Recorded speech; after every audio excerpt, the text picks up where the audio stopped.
الحمدللہ رب العالمین والصلاة والسلام علی خاتم النبیین اما بعد فاعوذ باللہ من الشیطان الرجیم بسم اللہ الرحمن الرحیم۔ پڑھیے الصلاۃ والسلام علیک یا رسول اللہ وعلی آلک واصحابک یا حبیب اللہ۔ الصلاۃ والسلام علیک یا نبی اللہ وعلی آلک واصحابک یا نور اللہ۔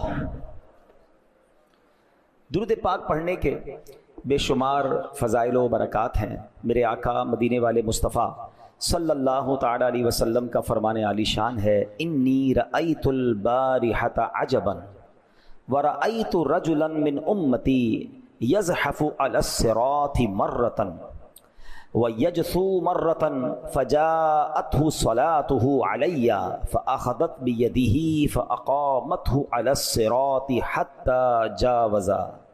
کیا فرمایا میرے آقا نے کہ میں نے پچھلی رات ایک عجیب واقعہ دیکھا۔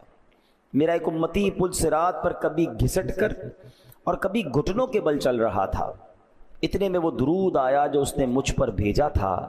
درود پاک نے اس کا ہاتھ پکڑا اور اسے پل صراط پر کھڑا کر دیا، یہاں تک کہ اس نے پل صراط پار کر لیا۔ سبحان اللہ، مطلب یہ کہ درود پاک اسے پل صراط پار کروا کر جنت میں لے گیا۔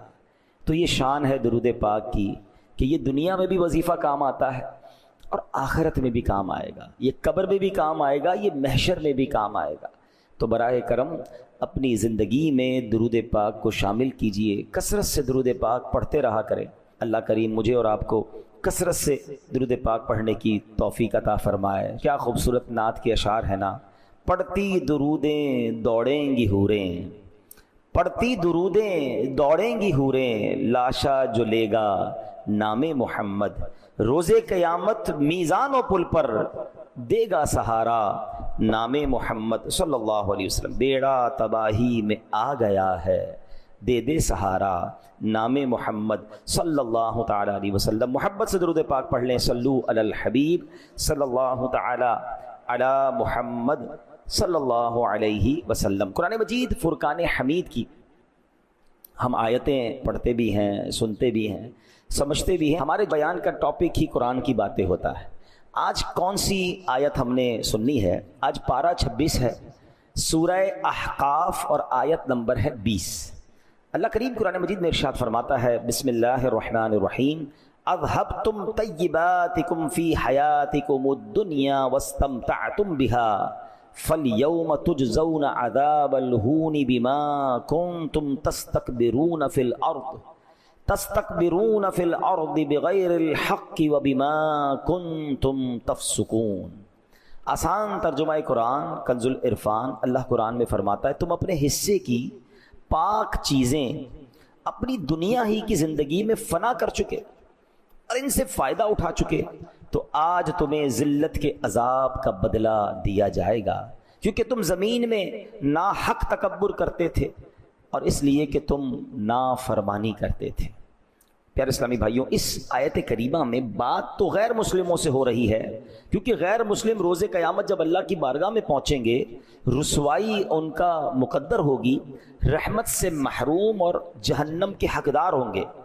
ان سے کیا کہا جائے گا؟ اذھبتم طیباتکم فی حیاتکم الدنیا واستمتعتم بها، تم اپنے حصے کی پاک چیزیں اپنی دنیا ہی کی زندگی میں فنا کر چکے، ان سے فائدہ اٹھا چکے ہو۔ فَالْيَوْمَ تُجْزَوْنَ عَذَابَ الْهُونِ بِمَا كُنْتُمْ تَسْتَكْبِرُونَ فِي الْأَرْضِ بِغَيْرِ الْحَقِّ وَبِمَا كُنْتُمْ تَفْسُقُونَ، تو آج تمہیں ذلت کے عذاب کا بدلہ دیا جائے گا کیونکہ تم زمین میں ناحق تکبر کرتے تھے اور اس لیے کہ تم نافرمانی کرتے تھے۔ اول تو غیر مسلموں کو روز قیامت ذلت کا عذاب تو ہوگا، مگر اس مقام پر آخرت کے اس عذاب نے گرفتار ہونے کی 3 ریزنز بیان کیا۔ اب ہم نے یہ دیکھنا ہے، ہم تو ایمان والے ہیں نا، ہم تو مسلمان ہیں، لیکن جس وجہ سے غیر مسلموں کو عذاب دیا جائے گا، کہیں وہ عادتیں ہم میں تو نہیں آ گئی۔ وہ 3 عادتیں کیا ہیں آپ سنیے، قرآن نے کیا کہا۔ نمبر 1 تکبر، کہ یہ بے ایمان لوگ حق کے مقابلے میں تکبر کرتے تھے۔ نمبر 2 اللہ پاک کی نافرمانی کی کیونکہ ایمان قبول نہیں کیا۔ نمبر 3 لذتوں میں مشغول ہو کر سب نعمتیں دنیا ہی میں ختم کر لینا۔ آخرت کے لیے کچھ بھی نہ بچانا، یہ تین چیزیں ان کے عذاب کا باعث بنی، ان کی سزا کا باعث بنی۔ اب ذرا غور کیجئے، اس میں ایک بات جو آج ہم ڈسکس کریں گے کہ دنیاوی لذتوں اور عیش و عشرت کو اختیار کرنے پر غیر مسلموں کی مذمت کی گئی اور انہیں ملامت کی گئی۔ اسی لیے نبی پاک علیہ الصلوۃ والسلام، آپ کے صحابہ کرام علیہم رضوان، امت کے دیگر نیک لوگ دنیا کی عیش و عشرت اور جناب صرف لذتوں اور سے کنارہ کش رہتے تھے اور زہد و قناعت والی زندگی گزارنے کو ترجیح دیتے تھے تاکہ آخرت کا ثواب زیادہ ہو، آخرت میں زیادہ برکتیں ملیں۔ اللہ اکبر۔ حضرت جابر بن عبداللہ رضی اللہ تعالیٰ عنہ، یہ صحابی رسول ہیں، ایک مرتبہ آپ راستے سے گزر رہے تھے، ہاتھ میں گوشت تھا۔ فاروق اعظم مسلمانوں کے دوسرے خلیفہ رضی اللہ تعالیٰ عنہ نے حضرت جابر کو دیکھا کہ ہاتھ میں گوشت لے کے کہیں جا رہے ہیں، تو پوچھا اے جابر کیا لیے جاتے ہو؟ عرض کیا حضور گوشت کھانے کو جی چاہ رہا تھا، لہٰذا بازار سے خرید لایا ہوں۔ کتنی عجیب اور کتنی کمال کی بات حضرت عمر فاروق اعظم کہتے ہیں کلما اشتہیت شیئا اشتریت، اے جابر تمہیں جب کسی چیز کی خواہش ہوتی ہے خرید لیتے ہو۔ اما تخشى ان تکون من اہل هذه الآیہ، کیا ڈرتے نہیں ہو کہ اس آیت میں جن کا ذکر ہے کہیں ان سے نہ ہو جاؤ؟ پھر کون سی آیت پڑھی؟ اذهبتم طیباتکم فی حیاتکم الدنیا، تم اپنے حصے کی پاک چیزیں اپنی دنیا ہی کی زندگی میں فنا کر چکے، یعنی جو دل میں آیا خرید لیا، جو دل میں آیا تم نے کر لیا۔ ایسا تو نہیں کہ آخرت کی نعمتیں بچیں ہی نہ، ساری دنیا میں خرچ کر لو۔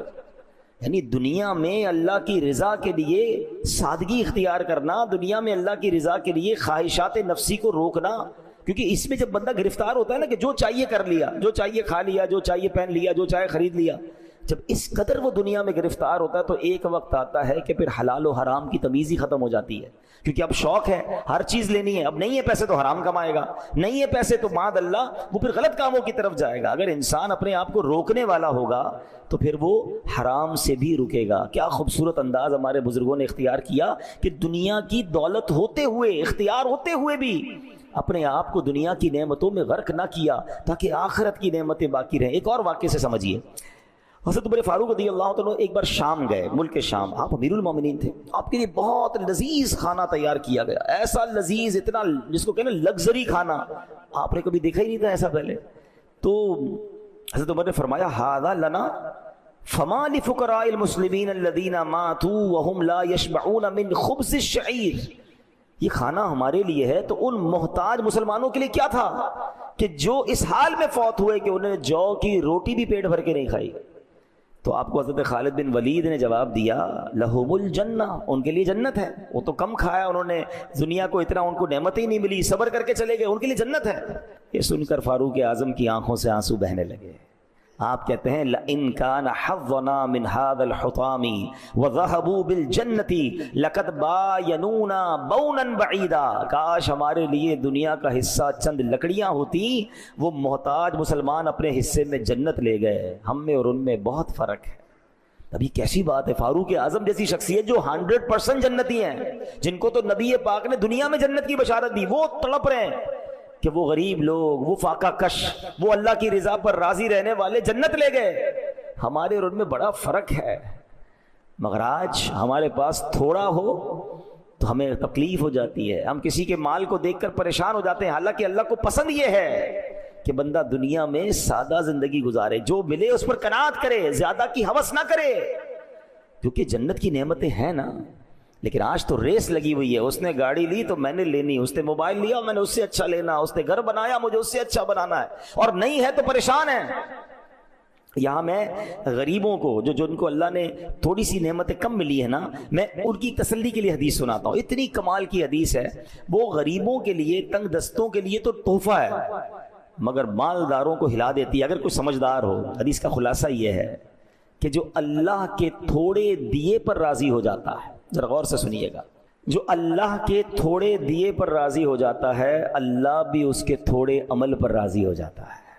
یا اللہ، آپ سمجھے اس کا معنی؟ اگر اللہ نے تھوڑا دیا ہے اور بندہ راضی ہے، اللہ کی رضا پر راضی ہے، قیامت کے دن اگر اس کے عمل تھوڑا ہوا نا، اللہ اس پہ راضی ہو جائے گا۔ یہ سودا مہنگا نہیں ہے، ہم تو ہیں ہی تھوڑے عمل والے، اللہ نے جتنا دیا. اچھا کچھ لوگ ہیں جن کی زندگی غربت میں اور سادگی میں گزر رہی ہے مگر وہ راضی نہیں ہے. شرط کیا ہے؟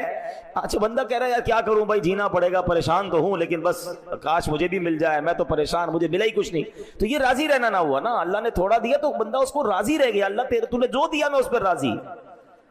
تو جو لوگ غربت میں زندگی گزار رہے ہیں ان کو کرنا یہ کہ راضی رہیں. اللہ نے دیا، اللہ جتنا چاہے گا آگے عطا فرما دے گا، لیکن راضی رہے تو اللہ تھوڑے عمل پر راضی ہو جائے گا. اس کا اپوزٹ سمجھیں کہ پھر جس کو زیادہ دیا ہے اور قیامت کے دن اس سے زیادہ عمل مانگ لیا گیا تو اس کا بنے گا کیا؟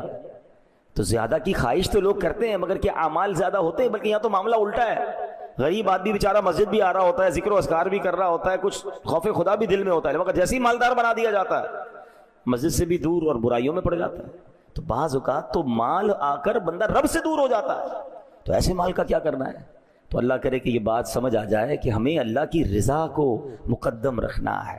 حضرت مولا علی شیر خدا کی ذرا بات سنیے گا، کیا گہری بات فرماتے ہیں. آپ سے سوال ہوا دنیا کے متعلق آپ کیا فرماتے ہیں؟ فرمایا حلالها حساب و حرامها عذاب. یہ دنیا کیا ہے؟ کہتے ہیں دنیا کی حرام چیزوں پر عذاب ہے اور حلال نعمتوں کا روز قیامت حساب ہوگا.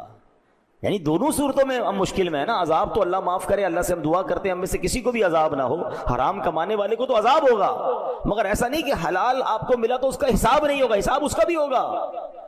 ذرا تصور کریں کہ قیامت کا دن 50,000 سال کا دن ہو، سب اگلے پچھلے حاضر ہوں، میزان عمل رکھ دیا جائے، سورج گرمی برسا رہا ہو، تانبے کی زمین خوب دہک رہی ہو، اور اس حالت میں اگر حساب دینا پڑا حلال چیزوں کا. حرام پر تو عذاب ہے مگر تمہیں حلال مال دیا گیا، تمہیں لباس دیا گیا، گھر دیا گیا، اولاد دی گئی، نعمتیں دی گئی، عزت دی گئی، حساب دو. تو ایسی افراتفری میں کیسے حساب دے سکیں گے؟ اب اس بات کو اس طرح سمجھیے. حضرت حاتم اصم رحمۃ اللہ تعالی بہت بڑے اللہ کے ولی ہیں. ایک مالدار شخص آپ کے پاس آیا اور آ کر کہا کہ حضور آپ کی دعوت کرنی ہے. اللہ والے ویسے بھی دعوت میں جاتے نہیں، آپ اسے انکار کرتے رہے، وہ ضد کرتا رہا. کہتا اچھا ٹھیک ہے اگر بلا ہی رہے ہو تو میری 3 شرطیں ہیں، ان شرطوں کو مانو گے تو میں نے تمہارے گھر پہ آنا ہے. کہتا بس حضرت جو آپ کی شرط ہوگی مانوں گا، آپ میرے گھر آ جائیں. شرطیں تو بتائیے. فرمایا پہلی شرط یہ ہے جہاں چاہوں گا وہاں بیٹھوں گا. دوسری شرط جو چاہوں گا کھاؤں گا. پھر اس کے بعد جو کہوں گا وہ کرنا پڑے گا. تیسری شرط یہ ہے. کہتا حضرت تینوں شرطیں منظور.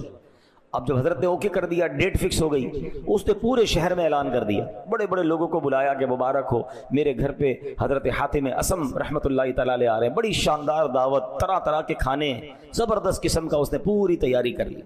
لوگ آ گئے، حضرت حاتم اصم رحمۃ اللہ تعالی کا انتظار. آپ جیسے ہی آئے جہاں جوتے پڑے تھے نا لوگوں کے، وہاں حضرت حاتم اصم بیٹھ گئے. کھانے کا ٹائم ہوا، اپنی جھولی سے ایک سوکھی روٹی کا ٹکڑا نکالا اور حضرت حاتم اصم نے وہ ٹکڑا کھانا شروع کر دیا. اب بڑا سا چولہا لاؤ اور اس کے اوپر ایک بہت بڑا توا رکھ دو. چولہا جلایا گیا، توا رکھ دیا گیا، توا لال ہو گیا، اتنا جلا کہ وہ ریڈ ہو گیا، سرخ.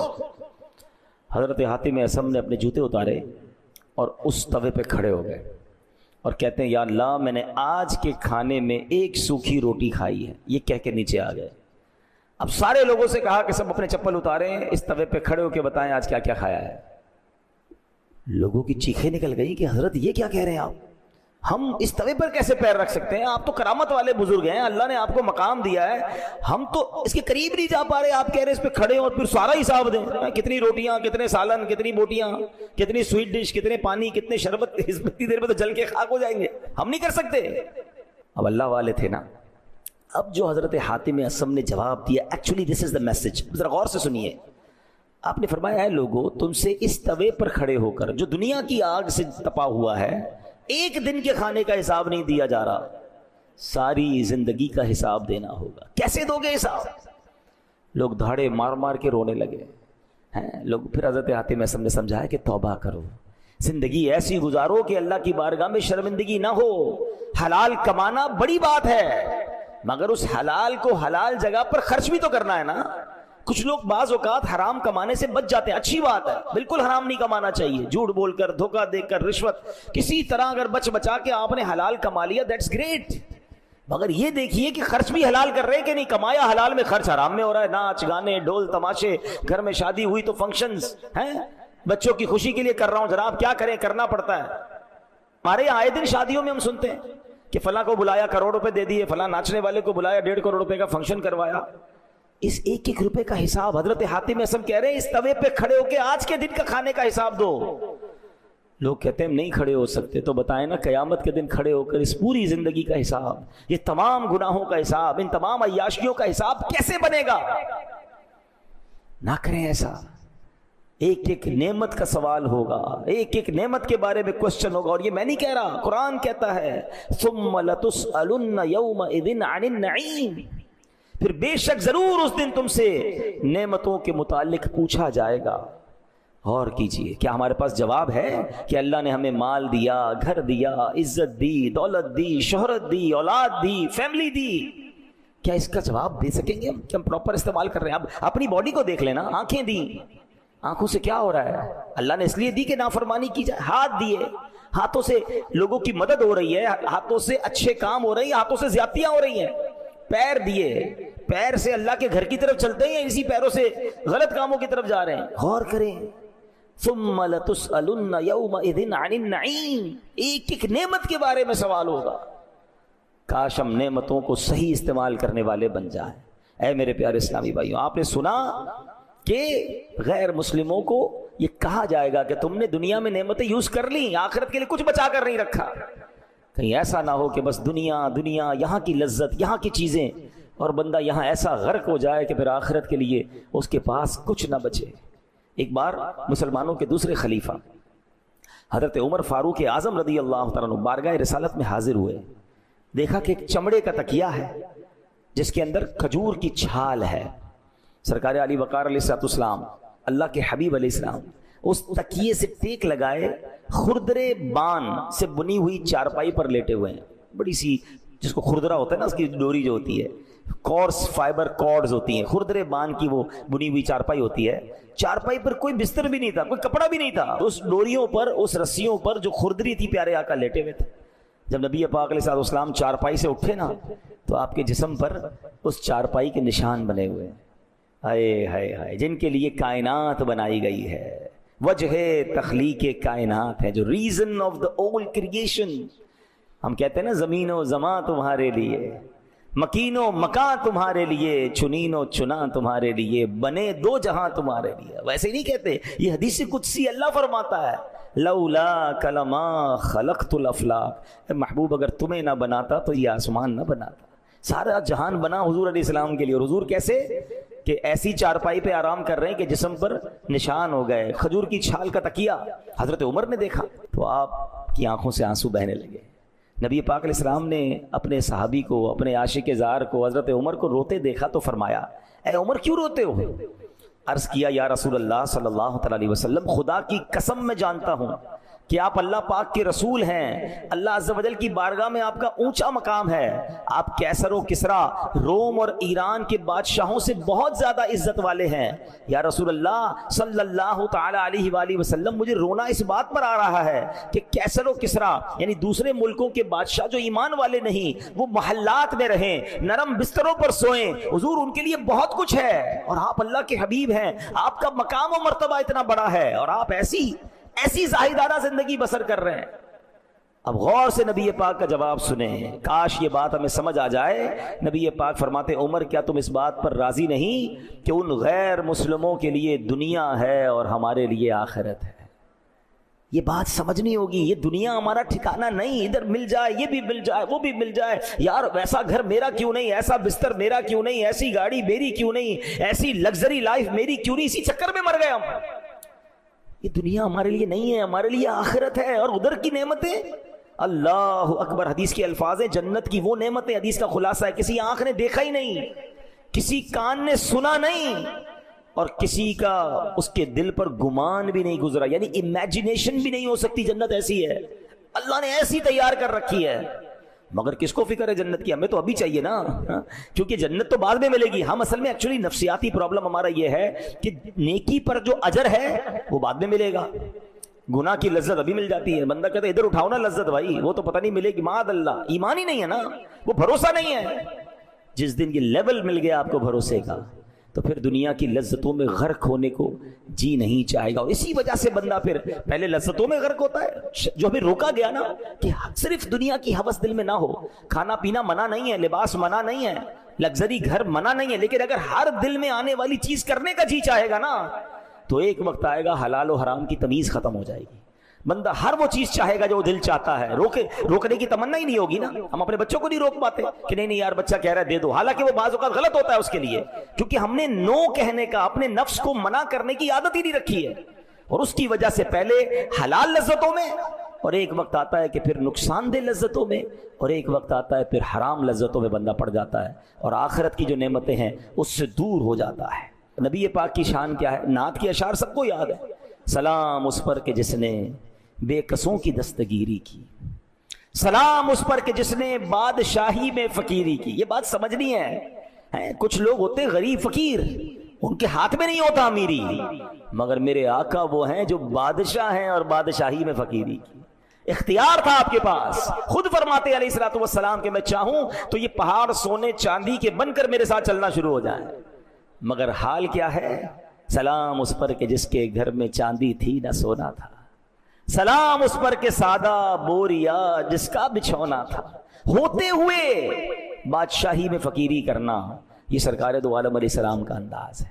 کاش یہ بات سمجھ آ جائے کہ ہوتے ہوئے بندہ سادہ لائف گزارے، اپنے نفس کو قابو رکھے، یار ہر وہ چیز نہیں کرنی جو دل چاہ رہا ہے، اس کو روکے گا اللہ آخرت کی نعمتوں میں اضافہ فرما دے گا۔ ہے آپ کو چاہ رہا ہے یار میں نے بہترین خرچ کرنا ہے، تھوڑا کم کر کے کسی غریب کا بھلا کر دیں، اللہ کی راہ میں جمع کرا دیں کہ چلیں یار دین کے راہ پہ خرچ کر رہا ہوں، آخرت میں ملٹیپلائی ہو کر مل جائے گا۔ یہ انداز اختیار کریں انشاءاللہ، اس سے آپ کہتے ہیں نا چادر کے اندر پیر پھیلائیں گے، آج کے دن اچھے کل دن ڈسٹرب ہو گئے، تو پھر جن لوگوں کی عادت ہر چیز لینے کی، ہر خرچ کرنے کی، خدا نہ خواستہ جب ہاتھ تنگ ہوتا ہے تو بڑی تکلیف میں آتے ہیں۔ اور جو عقل مند مالدار ہوتا ہے وہ اپنے آپ کو اس اسٹیبلٹی کے ساتھ رکھتا ہے کہ اللہ نہ کرے کبھی آمدنی کم بھی ہو گئی تو زندگی میں کوئی بڑا اثر نہ آئے، وہ سادے کھانے، سادے لباس، سادہ زندگی، کم خرچ والی، میانہ روی والی گزارے، تاکہ جناب لائف اسٹیبل رہے۔ اور اگر پیسے اللہ نے زیادہ دیے ہیں، کچھ لوگ کہتے ہیں یار ہے تو خرچ نہ کریں، ارے بھائی خرچ کرنے تو اسی پیسے کو جنت کے آخرت کے اکاؤنٹ میں جمع کرا دو نا۔ آپ کو اپنے بچوں کی شادی پر کروڑوں روپے خرچ کر کے اور اللہ کو ناراض کرنے والے کام کرنا کیوں ضروری ہیں؟ ایک صاحب مجھے ملے، بڑے اچھا ان کا ذہن ہے، ہمارے رشتہ داروں میں سے، اللہ نے ان کو بہت نوازا ہے، وہ جب بھی بچے کی شادی کرتے ہیں ایک ہی پروگرام کرتے ہیں، حالانکہ لوگ 15 ایک مہینہ شادیاں چل رہی ہوتی ہیں، شادی شروع ہوئی ہے ختم ہی نہیں ہو رہی، یہ نائٹ تو وہ نائٹ تو وہ کھانا تو وہ بے حیائی وہ ناچ، لا حول ولا قوت الا باللہ۔ تو میں نے ان سے پوچھا یار آپ ایک ہی پروگرام، کمال کا جواب دیا، کیا کروڑوں روپے خرچ کر سکتا ہوں، مگر میں وہ پیسے بچا کے اتنے ہی پیسوں میں کچھ غریب بچے بچیوں کی شادی کرا دیتا ہوں۔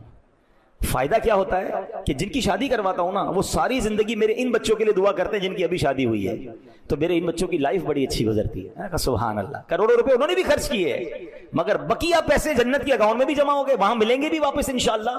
اور جن کی زندگی بن گئی، کتنا اچھا طریقہ ہے، کاش کی ذہن بن جائے کہ اگر جہاں مجھے زیادہ خرچ کرنے کو جی چاہ رہا ہے کریں، مگر اس میں جو حرام چیزیں مائنس کریں اور اس کی جگہ پر وہی پیسے اللہ کی راہ میں دے دیں، کسی غریب مسلمان کو دے دیں، اس کا گھر بنا دیں، اس کی شادی کروا دیں، وہ جب تک اس میں جیے گا آپ کے وارے نہیں آنے ہو جائیں گے نا۔ تو یہی تو سمجھنا ہے کہ ہر دل میں آنے والی چیز کرنے کی جب عادت ہوگی نا تو ایک وقت آئے گا کہ ایسے حرام میں مبتلا ہو جائیں گے۔ اور یہی بچے ہماری ضد کر کر کے بعض اوقات حرام کاموں میں پڑتے ہیں نا، کیونکہ آپ نے منع تو کبھی کیا ہی نہیں، بیٹا جو چاہیے لے لو، ہے بچی آپ کو جو چاہیے لے لو، جہاں جانا ہے چلے جاؤ، جدھر داخلہ دینا ہے داخلہ لے لو، حالانکہ دیکھا نہیں جا رہا کہ اس سے اس کی اخلاق، اس کے اعمال، اس کی آخرت اور سب سے بڑھ کر ایمان برباد ہو سکتا ہے۔ اب تو پہلے سنتے تھے کہ جناب لڑکے جاتے ہیں بیرون ملک میں پڑھنے کے لیے، اور اب یہ مثالیں مل رہی ہیں کہ اکیلی لڑکیاں جا رہی ہیں پاکستان، مسلمان کے گھروں کی۔ کہاں گئی بیٹی یورپ گئی ہے، کدھر UK گئی ہے پڑھنے کے لیے اکیلی، تو کہاں رہے گی؟ پردے کا کیا ہوگا؟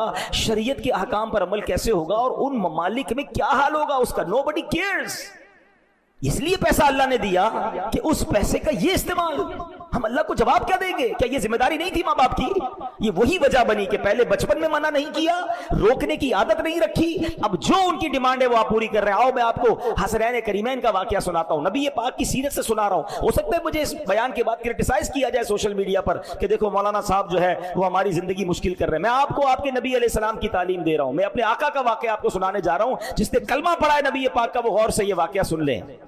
سرکار دو عالم علیہ السلام کی عادت کریمہ کیا تھی کہ جب بھی سفر کی ابتدا فرماتے، بی بی فاطمہ رضی اللہ تعالیٰ عنہ کے گھر مبارک سے سفر کی ابتدا کیا کرتے ہیں۔ ہاں اس لیے یہ بھی سیکھنے کو ملا کہ بیٹی سے پیار کیسا ہوتا ہے۔ نبی پاک نے پریکٹیکلی بتایا کہ والد کا بیٹی سے انٹریکشن کیا ہوتا ہے۔ آج کل لوگ بیٹی اور بیٹے ہوں تو بیٹوں کو ترجیح دیتے ہیں، بیٹی کا خیال ہی نہیں۔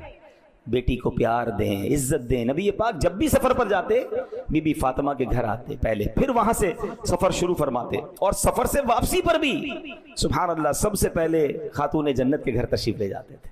کیا انداز ہے نبی پاک علیہ السلام کا۔ ایک مرتبہ پیارے آقا علیہ السلام سفر سے واپس آئے تو حضرت فاطمہ تو زہرا رضی اللہ تعالیٰ عنہ کے گھر پہنچے، دیکھا کہ دروازے پر نقش و نگار والا پردہ لگا ہوا ہے اور حسنین کریمین کے ہاتھ میں چاندی کی کوئی بنی ہوئی چیز ہے۔